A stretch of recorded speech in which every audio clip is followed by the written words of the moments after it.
Hello, my name is Father Lawrence Jagfeld. I am a Franciscan friar of the Sacred Heart Province, and I serve as administrator of CUSA, an apostolate of persons with chronic illness and/or disability. As Jesus continues his journey to Jerusalem, he continues to preach and to teach. Jesus said to his disciples, "A rich man had a steward who was reported to him for squandering his property. He summoned him and said, 'What is this I hear about you? Prepare a full account of your stewardship, because you can no longer be my steward.' The steward said to himself, 'What shall I do, now that my master is taking the position of steward away from me? I am not strong enough to dig, and I am ashamed to beg.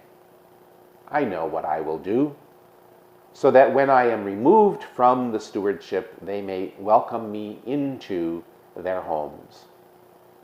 He called in his master's debtors, one by one.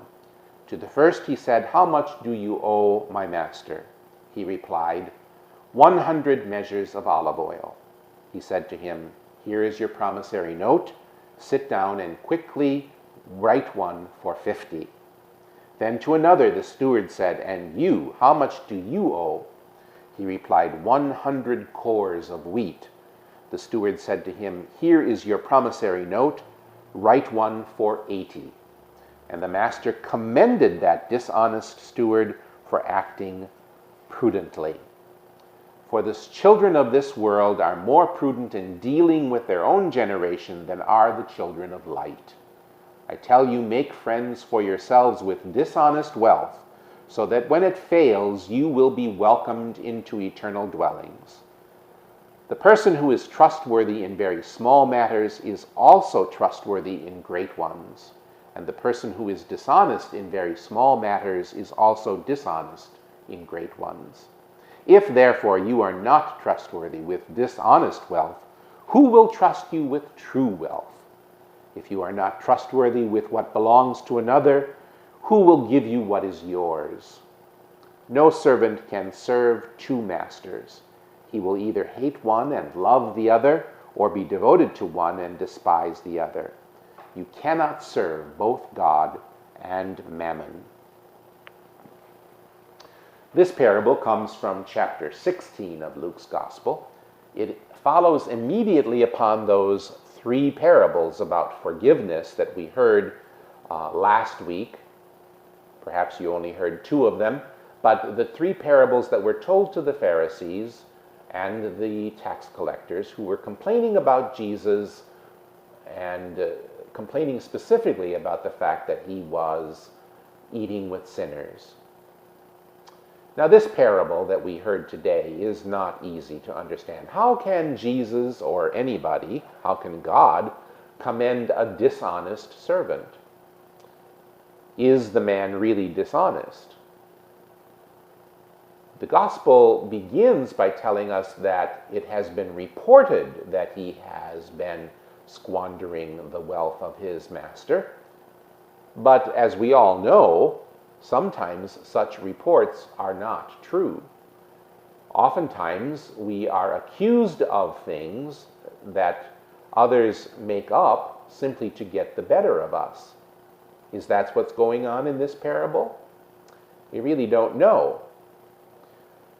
However, if we look at the situation in which the parable was used, it looks perhaps like Jesus is using this as a way to fend off criticism, again, about the people that he is consorting with, the people that he is eating with, the people with whom he is speaking.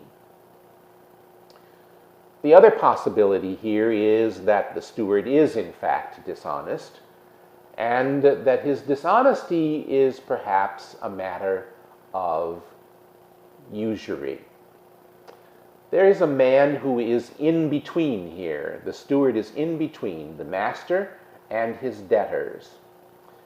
And the master has to let the steward deal with the debtors, because if he were to charge usury, then he would be guilty. But as long as the steward does it, according to the Jewish law, the master isn't the guilty one. And so perhaps the report has to do with this issue of usury, and perhaps the steward is skimming a little off the top.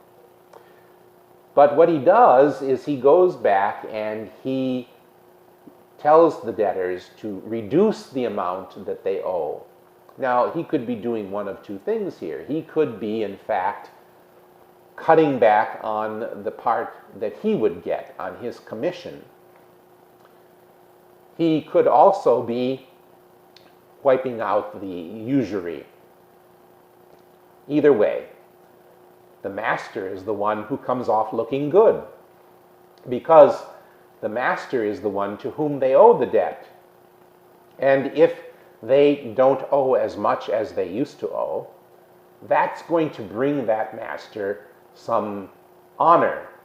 That's going to bring that master some regard in the community as being a very generous benefactor. The debtors don't know that the steward is ready to be discharged. All they know is that he is the steward for this particular master to whom they are indebted. And so the steward is being very prudent here. The gospel goes so far as to call him prudent in dealing with this worldly wealth. He's being prudent because he's making it very, very difficult for the master to fire him. Because if the master discharges him now, he won't look like the generous benefactor that the steward has made him out to be. Now, how does this all figure into the gospel? Well, the fact of the matter is that Jesus is a steward. He is the steward of God's mercy. He stands between us, who are in debt to God, and our master, to whom we owe the debt. He is this steward in this parable, and he has been accused of squandering God's wealth. By being so forgiving, by being so generous in God's forgiveness, the Pharisees are accusing Jesus of squandering God's gift. What Jesus does here is he turns the tables on the Pharisees, and he tells them that he is simply acting out of God's generosity. He goes on to use again some examples from real life, some sayings that were perhaps appended to this parable by Luke the evangelist. Appended because they fit the circumstances. They most certainly are sayings that come after the resurrection. They are perhaps some of the preaching of the apostles. They represent the interpretation of the parable that has come about in the community from the reflection on what Jesus has said. They probably were not part of Jesus' original speaking. They were the reflection of the community on these parables. And it really comes down to this: God's generosity, God's wealth, cannot be squandered. And it is the prudent servant who will be very, very gracious in forgiveness, who will be very generous in forgiveness, rather than the one who holds it back. Just as you cannot serve God and money, you cannot serve God and be unforgiving. For more information about CUSA, please visit our website at www.cuson.org or visit us on Facebook.